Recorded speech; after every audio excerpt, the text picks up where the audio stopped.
Welcome to the Bible Experience, where we explore the Bible one chapter at a time. Today, we'll be diving into the Old Testament, Genesis chapter 38, Judah and Tamar. Join us as we delve into the stories, teachings, and wisdom within these ancient texts. Let's begin. Judah and Tamar.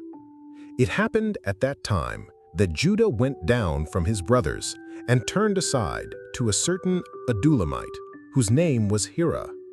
There Judah saw the daughter of a certain Canaanite, whose name was Shelah. He took her and went into her, and she conceived and bore a son, and he called his name She conceived again and bore a son, and she called his name Onan. Yet again she bore a son, and she called his name Shelah. Judah was in Shezib when she bore him. And Judah took a wife for his firstborn, and her name was Tamar.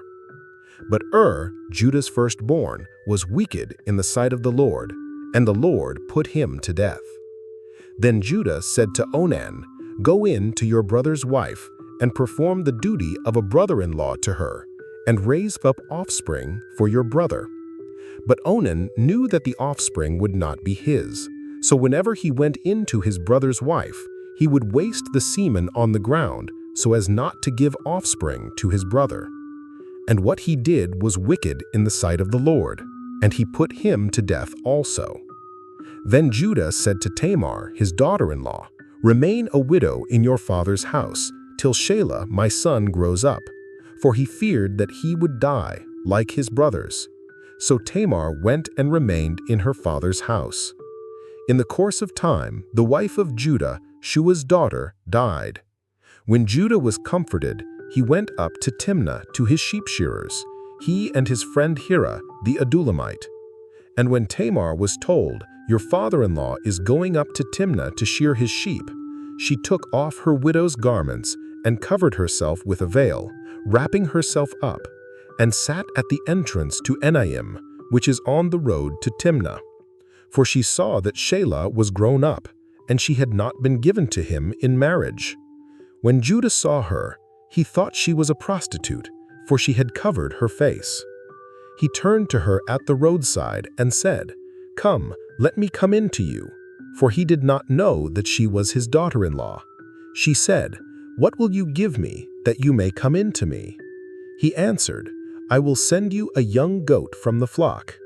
And she said, "If you give me a pledge, until you send it." He said, "What pledge shall I give you?" She replied, "Your signet and your cord, and your staff that is in your hand."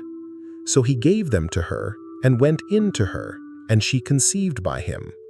Then she arose and went away, and taking off her veil, she put on the garments of her widowhood. When Judah sent the young goat by his friend the Adulamite to take back the pledge from the woman's hand, he did not find her. And he asked the men of the place, "Where is the cult prostitute who was at Enaim at the roadside?" And they said, "No cult prostitute has been here." So he returned to Judah and said, "I have not found her." Also the men of the place said, "No cult prostitute has been here." And Judah replied, "Let her keep the things as her own, or we shall be laughed at. You see, I sent this young goat, and you did not find her." About 3 months later, Judah was told, "Tamar, your daughter-in-law, has been immoral. Moreover, she is pregnant by immorality." And Judah said, "Bring her out, and let her be burned." As she was being brought out, she sent word to her father-in-law, "By the man to whom these belong, I am pregnant." And she said, "Please identify whose these are, the signet, and the cord, and the staff." Then Judah identified them and said, "She is more righteous than I, since I did not give her to my son Shelah." And he did not know her again. When the time of her labor came, there were twins in her womb. And when she was in labor, one put out a hand, and the midwife took and tied a scarlet thread on his hand, saying, "This one came out first." But as he drew back his hand, behold, his brother came out. And she said, "What a breach you have made for yourself." Therefore, his name was called Perez. Afterward, his brother came out with the scarlet thread on his hand, and his name was called Zerah. That's all for the Old Testament, Genesis chapter 38, Judah and Tamar. Genesis 38 is a narrative interruption of the Joseph story, focusing on Judah, one of Joseph's brothers. The chapter begins with Judah leaving his brothers and marrying a Canaanite woman, with whom he has 3 sons, Onan, and Shelah.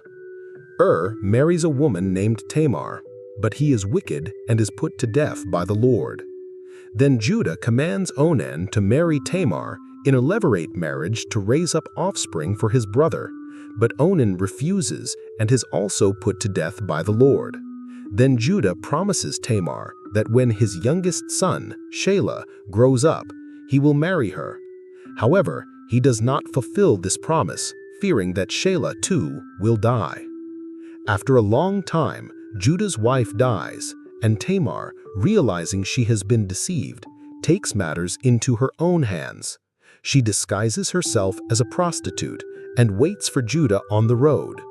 Judah sleeps with her, not knowing who she is, and leaves her his seal, cord, and staff as a pledge. When Tamar's pregnancy is discovered, Judah, believing her to be a prostitute, commands that she be burned to death. Tamar reveals the identity of the father by presenting the seal, cord, and staff. Judah admits his fault, declaring, "She is more righteous than I." Tamar then gives birth to twin sons, Perez and Zerah, through whom the royal line of David and ultimately Jesus would descend. Thank you for joining us. May God bless you, and we hope you'll join us next time as we continue our journey through the Bible, one chapter at a time.